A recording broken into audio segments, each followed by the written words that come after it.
இவ்வளவுதான் மடக்க முடியுது, அவ்வளவு மடக்க முடியல. இந்த கால் சுத்தமா மடக்க முடியல. ஓகே, சோ யாருக்கெல்லாம் முட்டி வலி இருக்கோ அவங்களுக்கு எப்ப இந்த கால் இதுக்கு மேல மடக்க முடியலையோ, இது ரொம்ப டஃப் கிரானிக் ஸ்டேஜ்னு சொல்லுவாங்க. இதுக்கு நம்ம ட்ரீட்மெண்ட் பண்ணி எக்ஸசைஸ் பண்ணி இதை ரெடி பண்ணா சர்ஜரி அவாய்ட் பண்ணலாம். இது நீங்க கவனிக்காம விட்டீங்கன்னா நெக்ஸ்ட் கால் பெண்ட் ஆக ஆரம்பிச்சிடும். அது சர்ஜிக்கல் ஸ்டேட் தான், ஒண்ணுமே பண்ண முடியாது, வலியை மட்டும்தான் குறைக்கலாம். ஸோ சப்போஸ் இந்த கால் ஃபுல்லா மடங்குது, இங்க பாருங்க, இந்த கால் பாத்தீங்கன்னா நல்லா பெண்ட் ஆகுது, இந்த கால் இவ்வளவுதான் பெண்ட் ஆகுது. ஸோ இந்த நீயை நம்ம சரி பண்றது நிறைய டைம் ஆகும். பட் இந்த நீயை நம்ம இன்னும் கொஞ்சம் வேகமா சரி பண்ணலாம். இவ்வளவுதான் மடக்க முடியுது, அவ்வளவு மடக்க முடியல.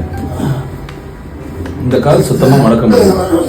ஓகே, சோ யாருக்கெல்லாம் முட்டி வலி இருக்கோ அவங்களுக்கு எப்ப இந்த கால் இதுக்கு மேல மடக்க முடியலையோ, இது ரொம்ப டஃப் கிரானிக் ஸ்டேஜ்னு சொல்லுவாங்க.